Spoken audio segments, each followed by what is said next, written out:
Hello, bonjour les amis, j'espère que vous allez bien car moi je vais super bien en ce 24 octobre 2022.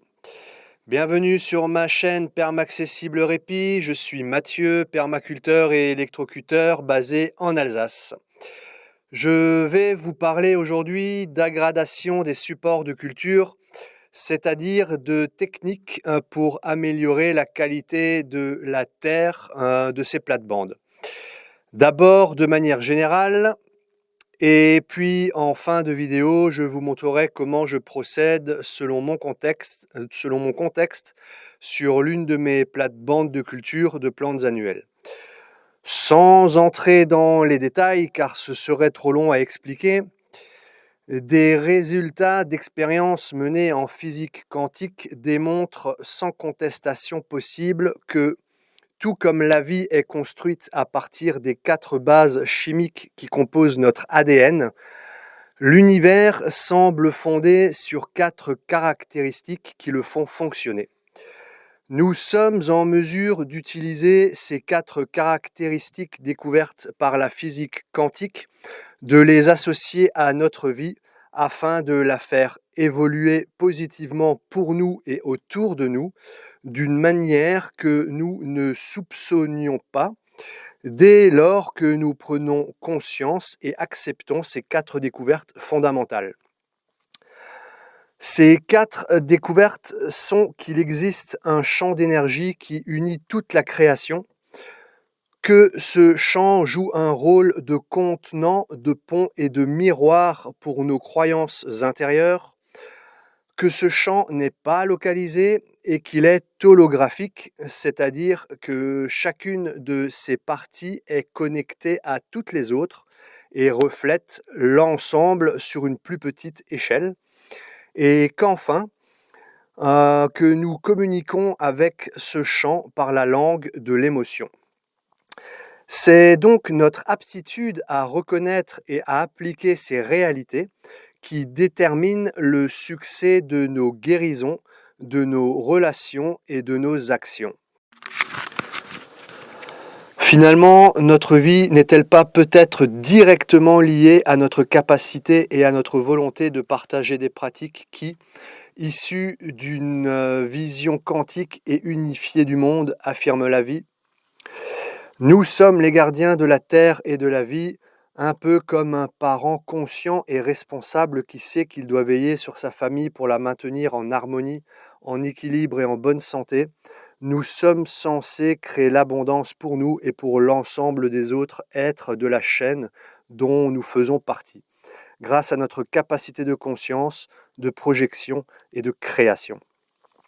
Nous captons les informations par nos sens et nos observations, nous les emmagasinons via notre mémoire, les mélangeons via notre subconscient, nous les transformons en informations neuves grâce à nos rêves et à nos intuitions qui en découlent, et ces rêves se matérialisent grâce à nos mains.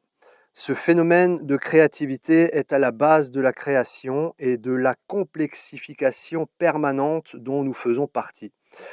Selon les chamans toltèques, le plus grand pouvoir humain, la clé, se trouve dans l'attention que nous portons sur le monde et dans l'intention que nous avons dans nos cœurs. Le cycle de la construction-destruction d'un sol est permanent et obligatoire pour qu'il y ait de la vie, car la vie est mouvement. La planète entière et tous les organismes qu'elle produit sont des usines biochimiques dédiées à construire et déconstruire. Notre corps lui-même en permanence décompose des éléments via la digestion et en combine d'autres pour rétablir son équilibre via la création de cellules osseuses ou musculaires par exemple. Il serait suicidaire de retirer un élément de notre système digestif sous prétexte qu'il produit des excréments. De la même manière, il serait illusoire de retirer de notre environnement un élément sous prétexte que nous le qualifions de nuisible. La permaculture permet de sortir de cette mauvaise habitude que nous avons de vouloir éliminer les éléments qui nous contrarient grâce à son approche basée sur la gradation, sur l'apport et l'enrichissement, plutôt que sur la suppression. Lorsque des problèmes apparaissent, ne pas contrôler, ne pas s'opposer, mais observer la façon dont les choses se passent naturellement, de s'en inspirer pour créer une nouvelle situation qui inclut nos besoins et ceux de la nature. Une multitude de techniques de régénération, de restauration et d'entretien du vivant et des sols ont vu le jour ou ont été redécouvertes, comme le boisement nourricier par exemple. Pour aggrader votre sol, vous n'aurez donc pas de meilleure arme que l'observation des écosystèmes naturels tels que les forêts, les lisières, les prairies, les biotopes humides et secs, ainsi que les stratégies et interactions végétales, animales et fongiques, afin de les reproduire sur vos supports de culture et adapter vos pratiques en fonction de votre contexte. Un sol sain respire, recycle les déchets, active la croissance des plantes, stocke les nutriments et assainit l'eau. Le sol est un organisme vivant où s'établit un ensemble de processus fondamentaux. Il est bien plus que la partie minérale à laquelle on le réduit classiquement. Un sol sain est composé d'humidité, de gaz, de minéraux, de micro-organismes, de parties organiques. Le retrait du couvert végétal, l'application d'engrais de synthèse, l'accumulation de biocides, le défrichage et l'irrigation intensive activent sa dégradation. Des actions telles que l'aménagement de pentes avec des terrasses, la couverture végétale, la conservation de l'humidité, l'empêchement de l'érosion sont des stratégies pour réparer et réhabiliter un sol. Pour le nourrir, l'utilisation d'engrais verts, de légumineuses, de cultures de couverture, de paillage organique, de fumier, de compost, d'extraits fermentés de plantes, de thé à compost, de micro-organismes, d'engrais à rhizobactéries sont envisageables. Concernant la plate-bande que vous voyez à l'image, au regard de mes choix antérieurs et de mon contexte actuel, aujourd'hui je procède de la manière suivante. Alors attention, il ne s'agit pas de reproduire cette technique telle qu'elle, mais de vous adapter aux caractéristiques de votre sol et à votre contexte. Tout d'abord, après avoir récolté ce qu'il y avait encore à récolter, j'ai commencé par retirer l'ensemble des végétaux cultivés sur la plate-bande en les sectionnant à la base afin de laisser le système racinaire se détériorer dans le sol. Le système racinaire contribue également à l'aération du sol. J'ai ensuite mulché ces végétaux et je les ai réservés dans un bac auquel j'ai ajouté toutes les herbes indésirables ou plutôt bio-indicatrices qui avaient poussé autour de la plate-bande. Celles-ci non plus, je ne les ai pas déracinées, mais juste coupées à ras. L'ensemble de cette biomasse servira d'apport azoté que je réinjecterai sur la plate-bande pour la nourrir. J'ai ensuite retiré le paillage restant de la plate-bande que j'ai également réservé dans un autre bac et qui servira d'apport carboné que je réinjecterai également sur ma plate-bande. Et comme dernière action préliminaire, j'ai passé un coup de grelinette en soulevant légèrement la terre afin de l'aérer sans déstructurer les couches de mon sol afin de ne pas trop perturber la vie qui s'y développe. J'ai conçu des plates-bandes de 1,20 m de large afin de pouvoir effectuer toutes les opérations relatives à la conduite d'une plate-bande sans jamais avoir à marcher dessus, ce qui aurait pour conséquence, entre autres, d'asphyxier les micro-organismes qui s'y développent. Nous entrons maintenant dans la phase d'aggradation du sol proprement dite. J'ajoute tout d'abord une dose de compost issue exclusivement de décomposition végétale. J'en ai de disponible grâce à la conduite d'un compost que vous pouvez voir au fond à droite de l'image. La couche basse de ce compost est mûre, ce qui permet, en plus de nourrir mon sol, de l'aérer et d'augmenter sa structure grumeleuse.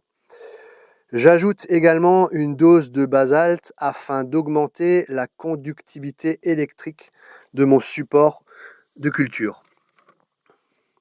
Après l'ajout du basalte, j'arrose avec un thé de vermicompost que je dilue à 10% afin de mettre en lien les micro-organismes contenus dans le vermithé avec le basalte.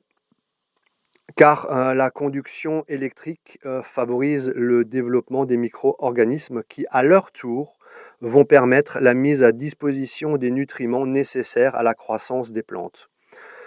J'ajoute ensuite un tapis de consoude.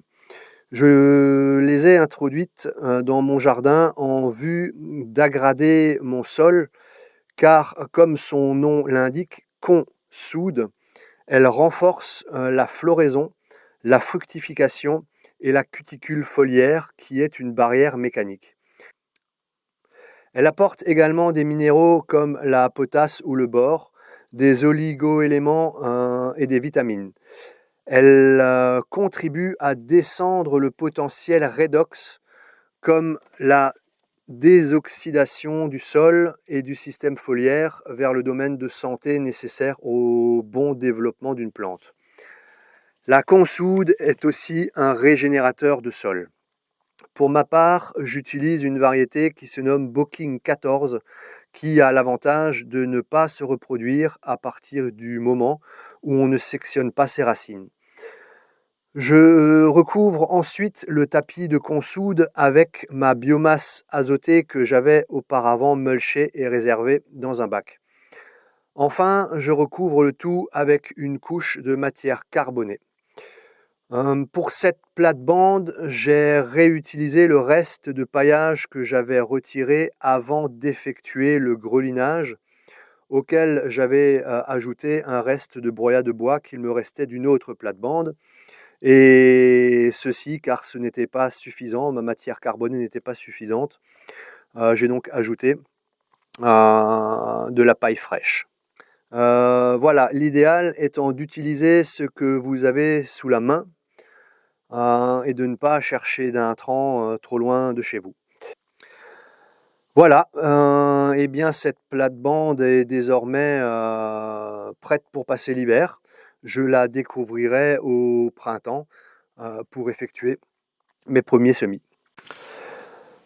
J'espère avoir été le plus explicite possible.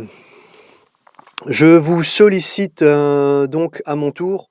Si vous estimez qu'au travers de cette vidéo, vous avez appris des choses ou si vous pensez qu'elle va pouvoir être utile à d'autres personnes de votre entourage, pour appuyer sur le pouce en l'air et à la partager, car l'algorithme de YouTube est ainsi fait que plus il y a de pouces en l'air et de partage, plus YouTube proposera cette vidéo aux utilisateurs de YouTube susceptibles d'y voir un intérêt.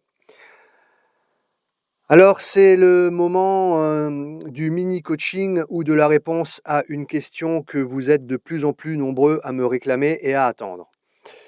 Alors je vous remercie au passage pour vos nombreux retours positifs quant à mes vidéos et je ne peux que constater que vous êtes de plus en plus nombreux à me suivre et à les visionner. Pour le mini-coaching, je reprends un commentaire qui m'avait été fait sur une vidéo du poireau perpétuel et qui m'a indiqué que ma vidéo était très bien expliquée sur ce légume que la personne avait acheté et dont elle n'arrivait pas à comprendre le mode de culture et le développement, d'autant plus qu'elle trouvait que les plants étaient très chers à l'achat. Elle s'interrogeait sur le prix élevé des plants de poireaux perpétuels pour un légume si facile à reproduire. En somme, Elle ne s'expliquait pas le prix exorbitant dans les magasins des semenciers du poireau perpétuel. Eh bien, je répondrai qu'il suffit de se reporter au début de cette vidéo pour comprendre que nous sommes tous interconnectés. On peut trouver une réponse à cette question en faisant preuve d'empathie. Sur de nombreux produits, nos semenciers dégagent des marges faibles liées aux fortes charges de main-d'œuvre et à la pression concurrentielle qu'ils subissent. Si vous étiez semencier, que vous aviez à votre disposition un légume que le grand public connaît peu, qui n'est pas soumis à une trop forte concurrence commerciale et dont la culture, la reproduction et le conditionnement nécessitent une charge de travail moindre. Et donc, une plus-value avec un fort résultat positif. Vous le vendriez cher ou vous le braderiez. C'est donc bien l'acquisition de connaissances qui vous rendra plus économe et augmentera votre indépendance face à notre système actuel. Voilà les amis, je termine en vous disant que la construction de mon site avance. Je vous tiens bien entendu au courant de sa date de publication quand elle sera connue, mais ça n'est plus qu'une question de semaines désormais. N'hésitez pas à m'écrire vos commentaires ou questions sous cette vidéo ou sur mon canal Telegram, dont le lien est en description de cette vidéo. Je tâcherai d'y répondre le plus vite possible, comme je fais depuis le début. Eh bien, passez la journée que vous méritez les amis, et je vous dis à très bientôt.